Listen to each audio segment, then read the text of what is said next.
Welcome to the Mental Health Boot Camp podcast. Woohoo!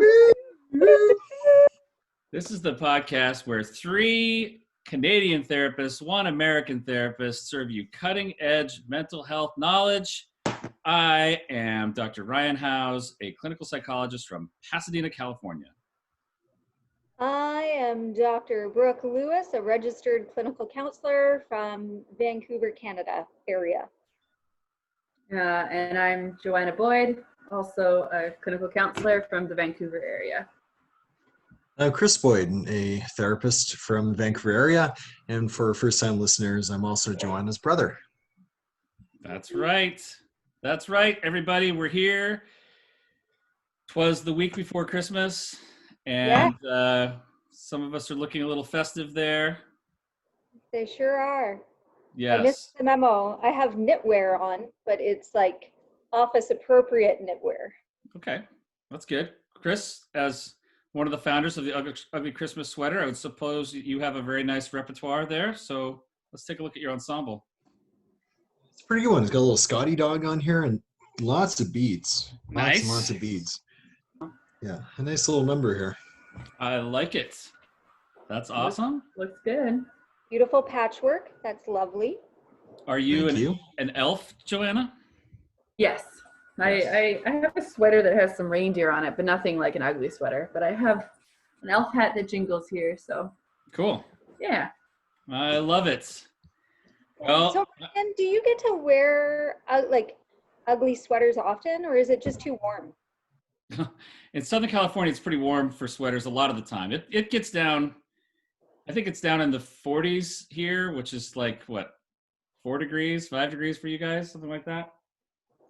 That's pretty chilly. cool. But that's at nighttime. In the daytime, it's still a little bit warmer. But yeah, every once in a while, we need to wear some warmer wear.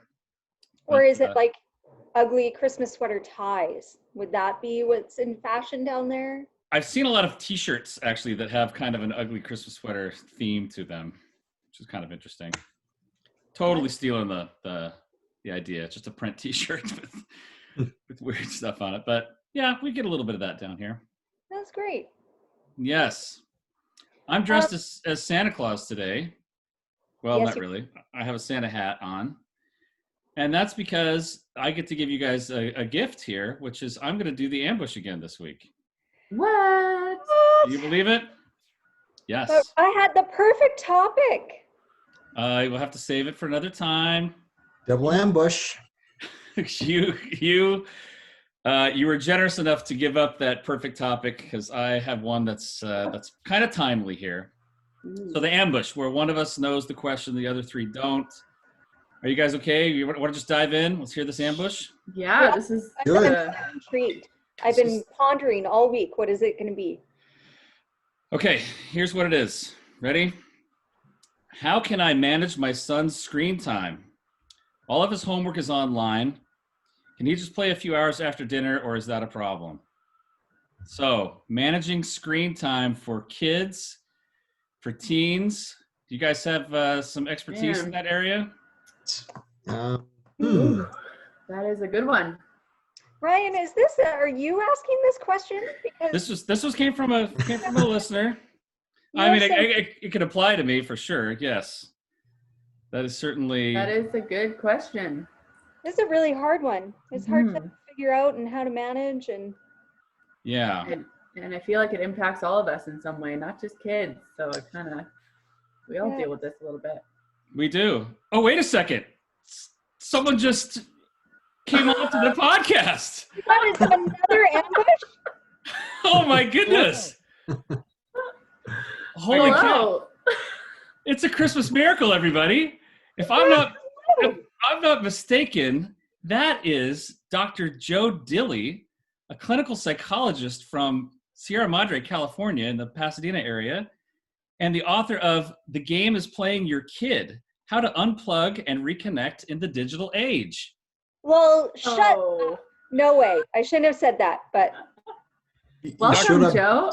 You showed up just in time. My goodness. Is this the topic of the evening or the maybe the year?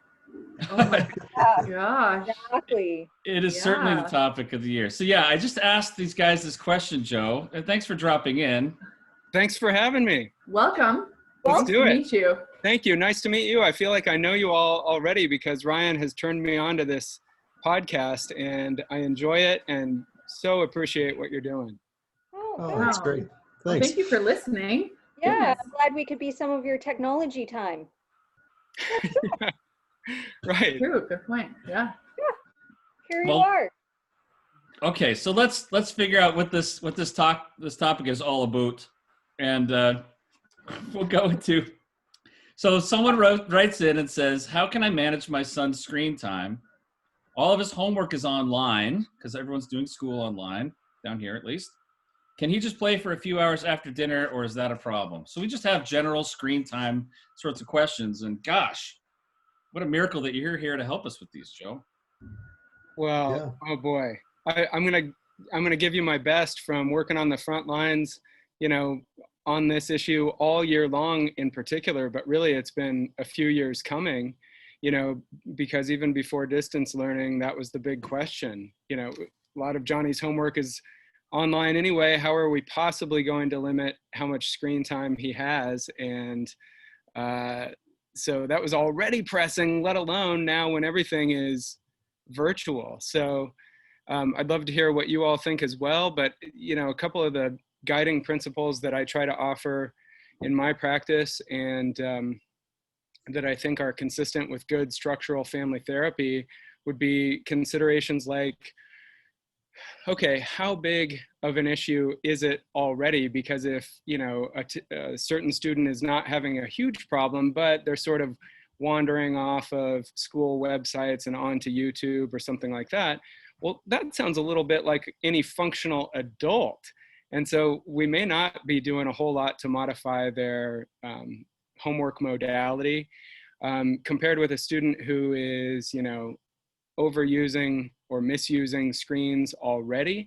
Then we may have to get in contact with the school and arrange some temporary accommodations. And by we, I really do mean parents, mental health professionals, other influential adults in the child's life who can say, hey, just for a little while, we need to kind of go offline here for this particular student who's battling a much bigger challenge that really all of us are facing right now.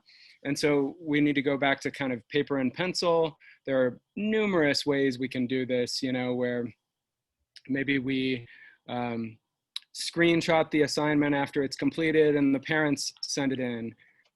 Or we print it out when it comes home and then they fill it out with paper and pencil. Or we go to an old school word processor, or what's really popular right now, Christmas item even, typewriters. And why are they popular? Because people are loving, hey, I can actually get my work done and not be distracted. What a novel concept. So there are ways to do it. We want to think bigger than the symptom and not let the symptom be the answer. Sure, it kind of reminds you of Brooke there is questioning whether she should go back to a flip phone versus a one of these smartphones, Yeah. So Yep. just so she's not tempted to hop on social media and surf things, go down that rabbit hole. Well, it's also when you're connected, when your device is with you, I feel like you can't fully disconnect from it. You're just always aware that you have responsibilities or things that are going to need your attention as a professional. So I can only imagine as a youth with that developing brain and seeing messages or likes or comments that they feel they must, or there's a sense of urgency to respond to those. Yeah, I don't think that you can really fully detach from it. So yeah, I was thinking good old fashioned flip phone for me. Good for you, Brooke. Yeah, and you're right. There is a sense of urgency. It's not just reward and dopamine drip and so forth. It's relief. We use our phones rather compulsively, don't we? I need to check this. I need to verify that. Oh, wait, I thought that they were in town and yet they're out of town according to their Instagram. And they almost look like they're having a better time than I am. And so it creates tremendous anxiety and pressure instead of just entertainment and joy. Well, Yeah. even too, you notice that if you're hanging out with people, If there's a lull in conversation, or you kind of whoop right to your phone, like it's not a let's just keep talking, or silence is almost filled with something else versus just being silent. And maybe people think of other topics, or I don't know. I noticed that it's very quick to, and I'm guilty of it, pick up my phone. So. Yeah. And so intertwined with connection, right? So it's the preferred mode of communication and connection for a lot of youth today is they don't even use text. They connect through Messenger, through all these different apps and whatnot. So that fear of disconnection or not being attached to the conversation causes a lot of alarm for these kids. Yeah. I'm curious for you, Chris and Joanna. So for you guys might not know, but Chris and Joanna, they have a family cabin. And when they were just acquiring that cabin, there was a discussion of whether or not to have Wi-Fi so that you would truly, truly disconnect. Right. But there's also younger people in your family. I'm just curious if you noticed any shift in them when there wasn't really Wi-Fi available, or if you guys make sure everyone's offline while you're there. Is there any change in their behavior or connection? Oh man, that was a tough decision. I think we decided to do it because I know some of us wanted to work up there, and just being able to have that accessibility. But it was only a short time, but you definitely just notice that it's either more outside time or you more just tend to play those board games or card games. It's definitely, there's the younger kids are definitely on their devices a lot more, whether it's the iPad, and they might go outside a little bit, but then inside and they might be watching something, YouTube or playing a game. So we try to be conscious about it as adults, to be like, let's not be on our phones and let's spend this time together, because we all enjoy it when we're purposeful in that. But for the kids, I don't think it's as easy. Yeah, it's so funny, like the other night I was like, I'm not going to look at my Instagram. And I swear 3.7 seconds later, it was in my hand. I'm looking at Instagram. I'm like, damn it, how did that happen? Put it away. And like seconds later. So I think our little nephew, who is, I think he's 12, 13, I would say is the most impacted by it, because at that age, he wants to be gaming with his friends. And our Wi-Fi, we do have Wi-Fi, but it's not the best. It's very shoddy. So for him, he has a hard time. It lags. So you can see some of the anger, the frustration when he can't connect with his buddies there, connecting through Discord or just playing the games. So, and also he is typically the one that wants to head home a little earlier than the rest of the family. Whereas his younger siblings can get a little more in the moment and just be outside and get caught up with the fun. That's very much his age though, right? Like, especially becoming a teenager, you're very much more peer focused and you want to be able to hang out with your friends. So going away to the cabin for a week, you're missing out on stuff, right? Yeah. What about here?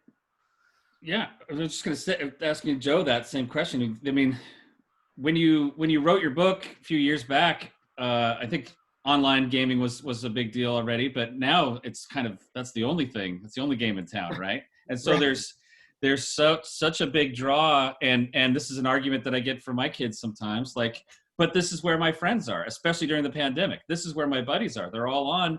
I don't get to go to school. I don't get to hang out at recess. Why can't I just play more games with them? What do you think about that? Right. Yeah, well, kind of like we're doing right now, it would be pretty hypocritical of us to call across our homes to our kids and say, no, knock that off. Well, that's where my friends are. Yeah, well, I'm working. Sort of. We're really socially connecting too, right here and now as we're on this Zoom. And so we need to be, I think, exactly as Joanna was saying a moment ago, it's about being purposeful with it, intentional. And so, well, what am I doing? I'm gaming with friends because I can't go out and socialize with them right now. That's much different from sort of the rabbit hole effect that Chris alluded to, where, you're just stumbling into the next video that the algorithm from YouTube brings up for you. And oh, lo and behold, here it is. It's 3 a.m. I haven't socialized with anybody. And, I've watched some cool stuff and also some stuff I probably shouldn't have, and so on. It's a whole different interaction. For sure. What are your thoughts, Joe, on, just back to the parenting stuff here with the screens? Like, I know some parents who are saying, okay, we're just designating these hours to be screen hours, right? Sure. You know, between 3 and 5, you get to have at it. Others, it's more of a reward system, right? If you do all of your work, then you can do this, or if this, then that, right? Right. Is there what are your thoughts on that as far as what's going to be better for the kid? I tend to be more of a fan of the latter, where there's a give and take to it, so that it doesn't feel arbitrary.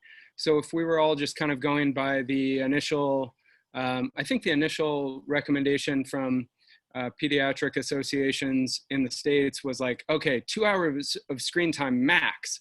But then that was right when, virtual assignments were becoming popular and so forth. So it was like, oh, well, wait, it's 2 hours plus that kind of screen time.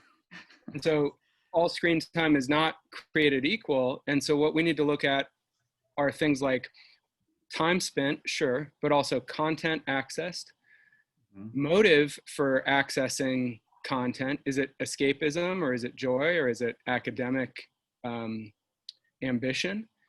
And then also behavior before, during, and after screen use. So if your kid comes off the screen, zombied out and dysregulated, that's going to lead to different screen limits than the child who comes off pretty well centered is going to have. I like that. Sure. Mm-hmm. Sure. So then it sounds like it's kind of a bit of, you're working with it. You as the parent are being intentional about kind of observing this process and saying, okay, we're probably going to cut that back. Maybe 2 hours is a little too much. Let's try 90 minutes and see what that's like. Something like that. Right. Just like we would with dessert, just like we would with fire in a fireplace, or I've got my outdoor heater on right now. It's perfectly contained, and so it's affording warmth, and so far it hasn't caught my umbrella on fire, so we're in good shape. But a couple of months ago, I kid you not, that hillside behind me was on fire in a much different way. And so we're talking about the same phenomenon in very different contexts. Yeah, that's great. Yeah, it's so tough too, because obviously these game developers and these algorithms that you're talking about, they know what they're doing, and they're designed there to keep you engaged, and they make more money based on that, I'm sure. But it's tricky, because I can have these conversations with clients or with parents, but their kids or my clients' friends, sometimes their parents have no boundaries here at all. So there are going to be the friends who can have endless screen time, right? And sometimes these teenagers have a hard time wrapping their heads around that. Why can't I also do that? So trying to, I guess, have that conversation and try to, I guess, provide the psychoeducation in terms of the benefits as well as the risks of engaging online. Yeah. In my opinion, brilliant. Yeah, because kids don't like the idea that they're being played any more than the parents do. So when they understand, oh, this company makes money when you click. Whoa, wait a second. So I'm the object? Hold on.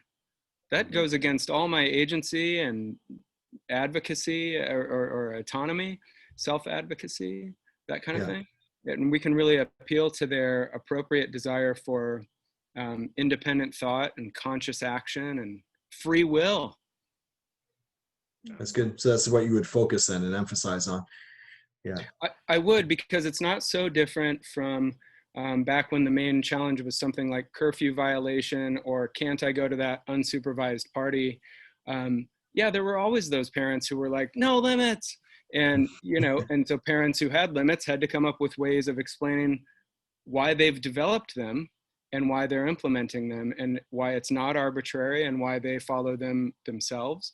And so one of my favorites is, well, let's see, I wouldn't allow you to invite the entire world into your bedroom for a party, and the only cost of admission or the only screening tool that we used to decide whether somebody was admitted into that party was whether they liked you or something you'd posted.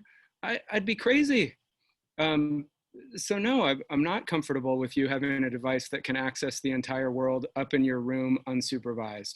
Of course, depending on the age and maturity of the child, we're not talking about a college kid here. Although we often are if they're not prepared for it. And then that's exactly the kind of paradigm that is problematic for older students too. Mm-hmm. Yeah, Mm-hmm. great. Yeah, that's a great way to put it. As you guys are speaking about all of these pieces, in my mind, I'm thinking for a lot of the people that I work with who are younger. All of these skills, I would actually have to start with the parents. I think that a lot of parents need the psychoeducation and the skill development around how to put their own boundaries around technology.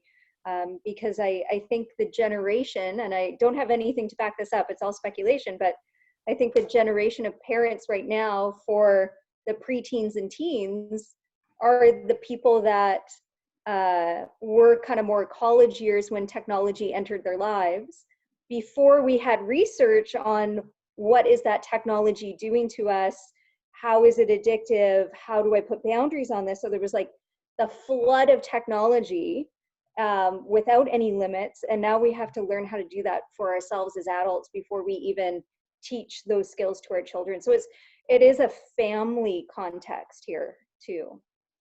Certainly. Yeah. For sure. Very Reminds much. you, Brooke, that conversation we had about remember the still face studies that were done a while ago, and how this is probably likely happening, even though Yeah, parents are not aware of it. the strange situation when the parent disconnects from the child for 2 minutes and we see the distress. But if you were to put a phone into the hands of that parent, you're completely disconnecting from the moment. And when you're around young children, those young children are then going to go into distress, and they're not going to learn how to self-soothe because you're not there to actually coach them how to do that, because you're not present in that moment. So this has probably now been happening for since 2005. Mm-hmm. Yeah. And parents are likely unaware, and Exactly. are engaged on their phones, and the kids are learning how to maybe regulate themselves through other ways. For instance, maybe engaging themselves in technology.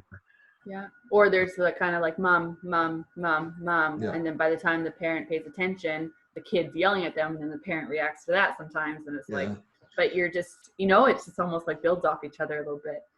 But you're right, Brooke, there is almost that you're not paying attention. And it's hard to know what's going on around you, but still, it's not really creating the best system of communication in your house. Mm-hmm. Yeah. The parents are probably oblivious to that, right? Mm-hmm. I hear a lot of, I don't know how old, who sent this in this question in, Ryan, how old the child is, did they say? 12. 12, okay. Yep. Yeah, I just, it's hard. There's a lot of kids we work with and parents feel helpless.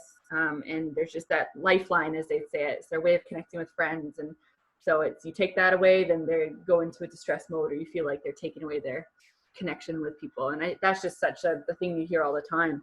And it's, I don't know, especially this year when connection can't really be found elsewhere. And it's, Definitely. Virtual time is definitely, of course, a part of most of our lives now. So. Yeah, absolutely. And Joe, we talk a lot about how people talk about kind of just offhand about, oh, I'm so addicted to my phone, right? And I'm so addicted to this, and oh, my kid's addicted to games and all of that. Right. Originally addiction literature is focused on chemical dependency oftentimes, and things that are really hooking people in a very chemical way, including withdrawal and tolerance and that sort of thing. Is there validity? Can we call internet addiction or video game addiction an actual addiction? Is that something that is appropriate? Yeah, neurochemically speaking, we can. We're seeing some of the same circuitry activated that we see in cocaine and heroin use. And then my understanding is that when we talk about loving our phones, it's because we're activating some of the same hormones with our phones as we do when we're in love with a person. And so we can certainly refer to, our dependence as such, and our, if it applies, addiction as such. When working with kids, I think one of the main considerations is, well, should we? So if we just label the kid an addict, Well, okay. What do we do? Rehab, so no screens ever? What are we going to do about that? And so instead, we've really got to look back at the relationship, the context between and around child and device, and manage that just like we would, again, back to all the analogies, junk food or sweets or curfew or sleep, or, you know, it's one of many variables in our lives that we have to manage our relationship with. And so we don't need to be intimidated, but we also don't want to just kind of go, oh, it's no big deal. It is a big deal. Yeah.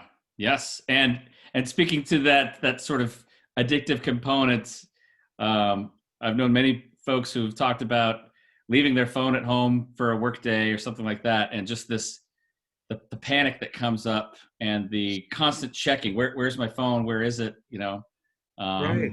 You know, there's withdrawal. That was on one of your earlier episodes. One of you, I think, left, and your roommate freaked out about, Brooke, you left your phone at home and they couldn't reach you. Thought they seriously thought something so bad happened because my phone was at home, and I'll just leave it there. I really don't mind. But yeah, she was freaking out. She was going to call the cops because I was like abducted or something. I'm like, no, I just left my phone at home. Right.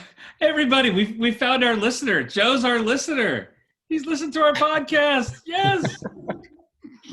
See, you other listeners, if you listen enough, you can be on the podcast. Oh, that's great. Yeah. As we're talking about this as well, something else comes up for me. I've noticed a trend, and we don't have to get into it, but I would just like to mention it as we're talking about technology. In the past few months, there's been more coming into my counseling room about pornography addiction as well, as we're talking of technology and access and all of these different things. And that's probably for another podcast, but yeah, thought I'd point it out. You bet. Oh, sure. Huge problem. Yeah. Yes, a huge problem. We can, I mean, yeah, maybe it is more for another podcast, but the one thing that strikes me is people saying that, you know, when a lot of folks were growing up to look for pornography, they would have to look for pornography. You know, they would have to go out and find it somewhere, a magazine or even on a website. And now it finds you, right? You type in some benign search into the internet, and you're bound to have something, you know, hook up there that's not supposed to be there. And that's it's pretty insidious, isn't it? Yeah. It's part of a concern of what parents are afraid that their kids are going to come across, right? Right. As it's just video to video or ads that come up. If you're not able to really know what your child's doing, sometimes they might click on those things, right? So yes. Yeah, I think that's one thing that is a little intimidating as a parent myself, and I know I've spoken with others as well. The whole idea of monitoring your kids' internet usage, and whether it's putting on filters or finding different ways to kind of curb their curiosity in some ways, just to kind of protect them really from areas that may not be healthy for them. Joe, do you have any thoughts on what a parent could do when it comes to that sort of thing? Yeah, so I think a lot of parents feel understandably kind of apprehensive about old school monitoring, you know, peeking in, checking on their kids, sitting next to them as they're doing distance learning. But if that's what's required, that's always a fallback, just like you would if they were, you know, insisting that they close the door with their boyfriend or girlfriend and, you know, don't bother us for a while. No, I don't think so. And so if we need it, we can go old school, but then we can also use kind of a homeopathic approach where we use a little bit of the symptom as the cure, meaning we can implement screen tracking on the entire family's devices to monitor, you know, time, content, time accessed, but also time of day that it's being accessed. And that way we can get a good composite about, you know, I think I'm using my phone too much before bed, and then the blue light inhibits melatonin. And so even once I turn the phone off, I'm getting to bed later. And so, you know, it's what's good for the goose is good for the gander, right? So we can all be using this kind of thing to determine, or these kinds of measures to determine, you know, how often we're using, what we're accessing, and so forth. Yeah.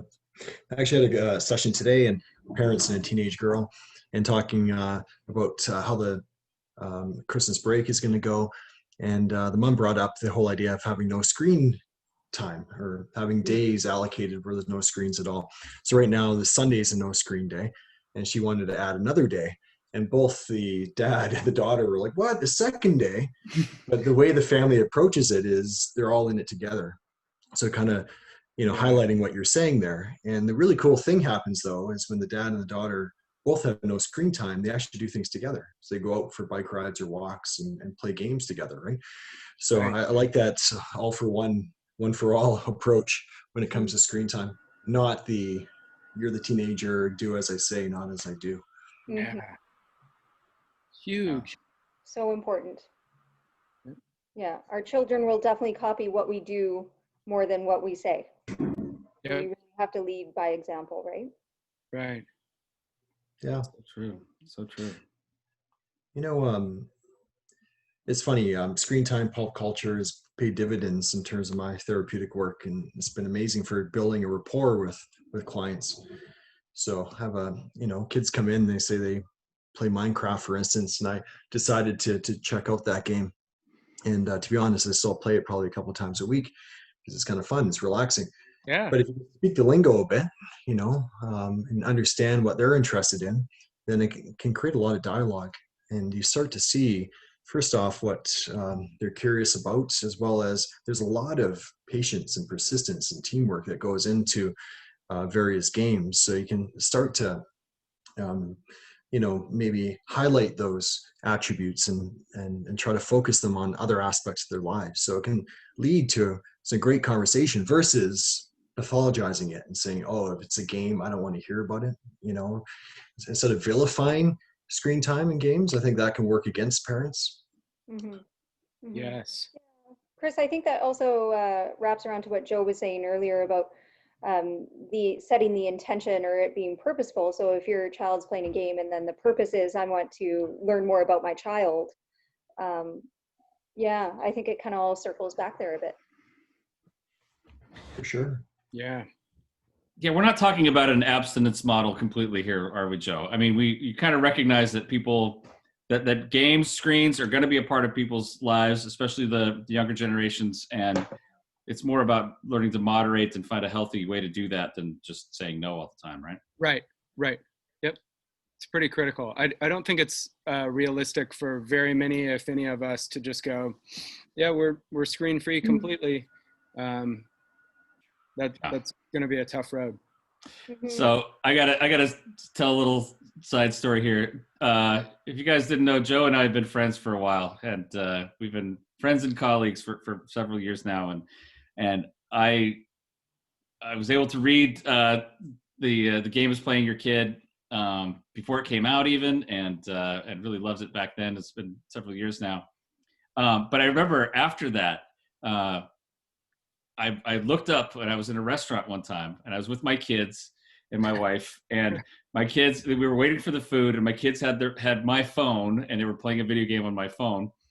And I looked over and I saw Joe sitting at another table across the restaurant. And I was like, oh crap, you know, what's he gonna think if he sees me and my kids playing on my phone? And I looked over and his kids were playing on his phone too. I walked over and said hi. We talked for a minute. He's like, yeah, man, you gotta let it happen sometimes, you know?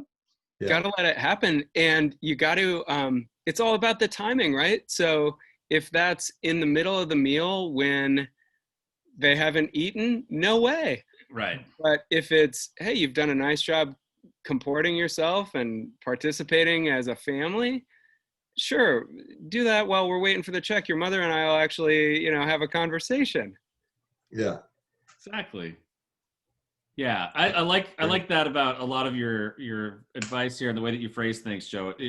You put it in a way so it's not like we're recreating the wheel here. We're not, you know, technology is a new medium, newish medium for a lot of people, but the same old parenting rules will apply. You don't just let the kid let the whole world into their bedroom. You don't let them, hang out with their girlfriend with the door closed. I mean, there's things that you do that you have to just be aware of, but it's all kind of just the same application of old principles, isn't it? It really is. And so when people say, wow, this is novel, I'm kind of like, no, it's really not. And I didn't invent it. This is good, Philadelphia child guidance and Salvador Minuchin stuff. And, I use a lot of solutions focused therapy from Insoo Kim Berg, where you're saying, okay, how big of a problem is this right now on a scale of 1 to 10? Okay, it's an 8. Wow, that's up there, 10 being the worst. And so what would it look like if it were a 7.5? Well, he would at least be able to get dressed and out the door for school, or dressed and on to virtual school these days without a battle. Okay, cool. Well, let's start there. And then once we're down to that 7.5, we ratchet down to a 7 and so on. Yes. And speaking of ratcheting, Joe, since our kids around here at least have been online for school for 4, 5, 6 hours a day, and they will have done this. Probably it'll be a complete school year that they'll have done that. Mm-hmm. Do you think there's going to be a challenge with the ratcheting down from that point? Like, okay, kids, school's open again, go back into the classroom, and then come home and do something else other than playing video games. Is there going to be a withdrawal component to that, or what do you think? Possibly after school, but here's what we're seeing, like at my children's school, when students with accommodations were able to go back for standardized tests last week. And so, a small percentage of the student body was able to go to school to take a test. And my understanding from the head of school is they got out of their cars and cheered to be on campus to take a test. Wow. Yeah, so I think the withdrawal might be seen, when they're back at home, but not when it's time to go be in real time, in real space with one another, because that's how we're wired. And that's a wonderful thing. I hear that from teens as well, who are able to go to school right now back in person. They prefer to be back in person. Like even my 13-year-old nephew, he's like, I might not like school, but I want to go see my friends, And I think it's that in-person connection. So it's not like, oh, I wish I was able to be on my computer on a screen with like them during school. I don't think they're going to miss that. But right. Yeah. No, go ahead. Yeah, so interesting, isn't it? I've heard the same from the kids or clients as well, is that they had so much screen time in the spring and into the summer that they really wanted to do other things. It was kind of, they were flooded with extra time because parents didn't really know what to do, or maybe because it was for school as well as entertainment and connection, that they actually want to go outside more. And so that's kind of neat thing to see. Yeah, I do think that I agree. I've seen that in some of my clients as well. They're just getting fatigued. Like teenage clients. I had one female teenage client, and she was saying that she felt like she just needed a vacation, but she needed a vacation because she didn't want Wi-Fi around. She felt it's been too much like Wi-Fi and online and virtual in her life. And so I proposed to her, I was like, well, why don't we delete some of your social media apps for a day or 2 or 3? And she did. And she had a great time. She really enjoyed it. And I think she'll probably do it again. Wow. Yeah. So I think our teens want it. I think they want to be back face to face. Yeah. Yeah, I think that's true. I had a teenager on Monday night this week say, you know what, my parents really had to put the limits on, and for the first day, man, I was following them around, and they were like, yes, he was, but mom and dad held the line. And he goes, now I don't know, it's kind of weird, I kind of like it, I'm coming up with other stuff to do. And now there may be a manipulative component there, and I give the parents that heads up too. But in the meantime, in as much as that's true for him, I think he's kind of rediscovering what all of us have known, you know, since we're old enough to remember it being different, that, you know, this, I love that we're connecting with folks from Canada, but it's really no match for being in the same shared space together. Mm-hmm. Very true. And so what's encouraging maybe then, Joe, from what I'm hearing from you, is that if parents who have kids who are on the screens a lot, if they start to make changes, they're going to receive maybe some kickback though. Like they might go through a bit of the tough stuff while their kid adjusts to the changes, but Right. you know, there's a light at the end of the tunnel, or there could be a lot of, it's worth kind of putting up with that kid following you around or bugging you because you know that you're doing this for the better.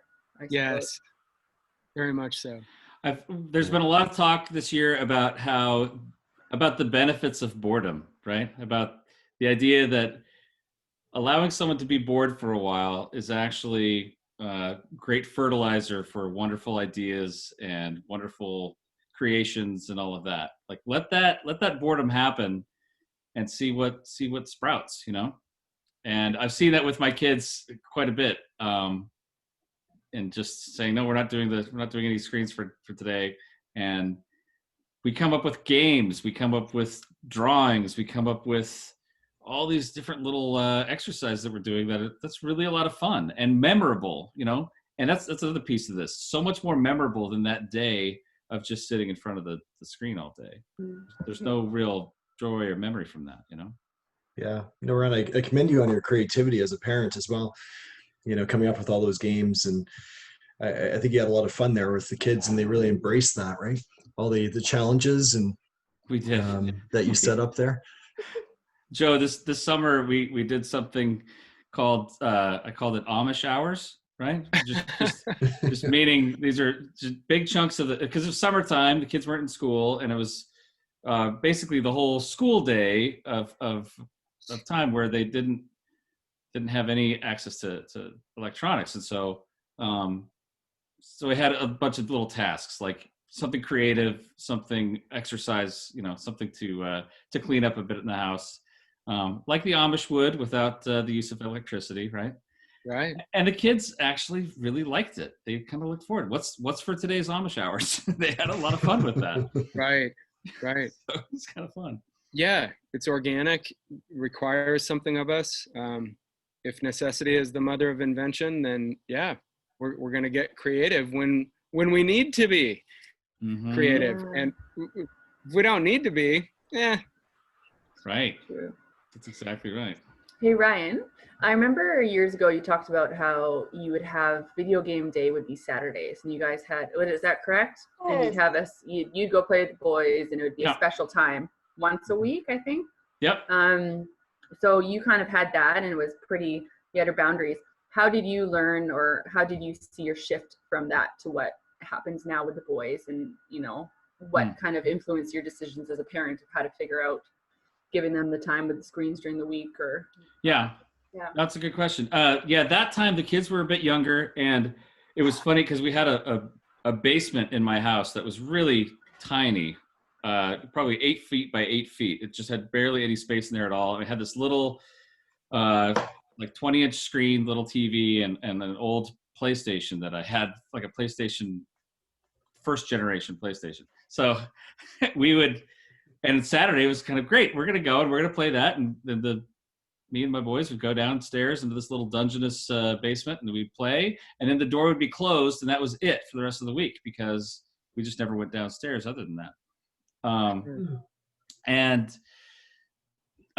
So they've grown.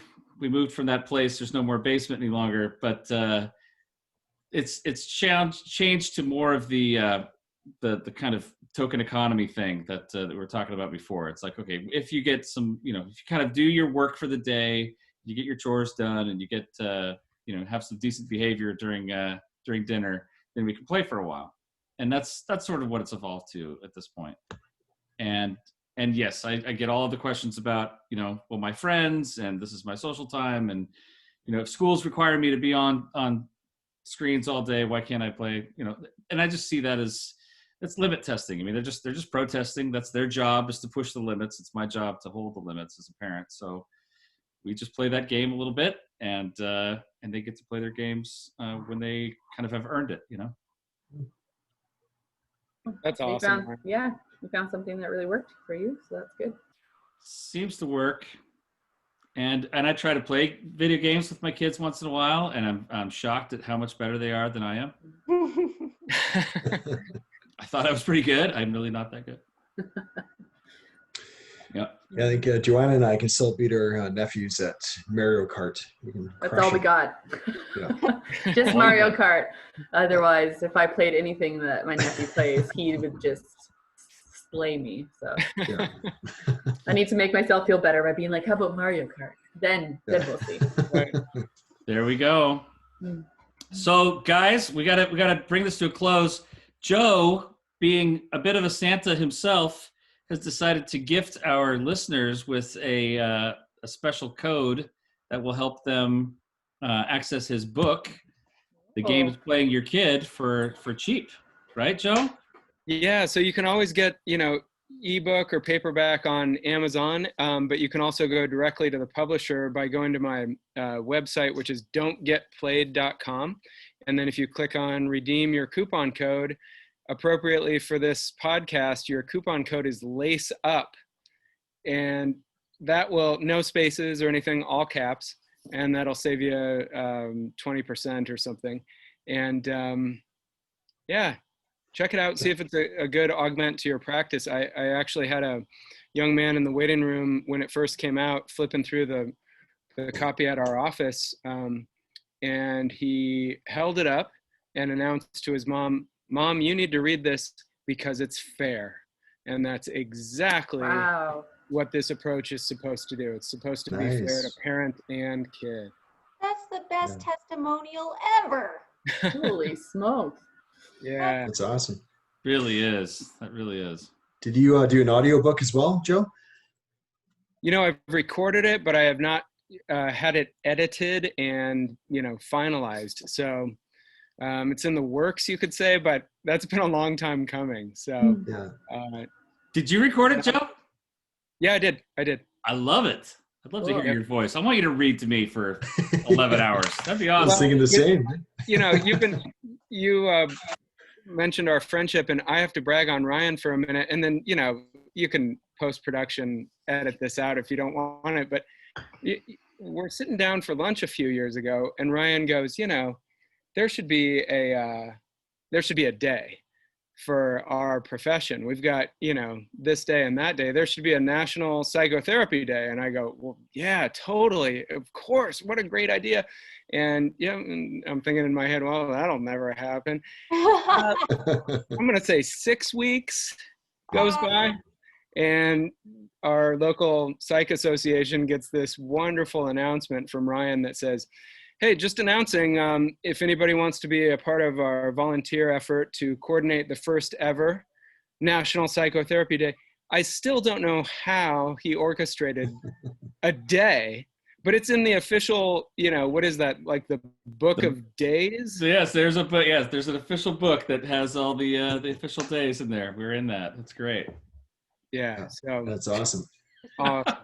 Ironically enough, I'm kind of stealing the spotlight here from you, Ryan, but tomorrow up here in BC is Ugly Christmas Sweater Day. And created by Christopher here.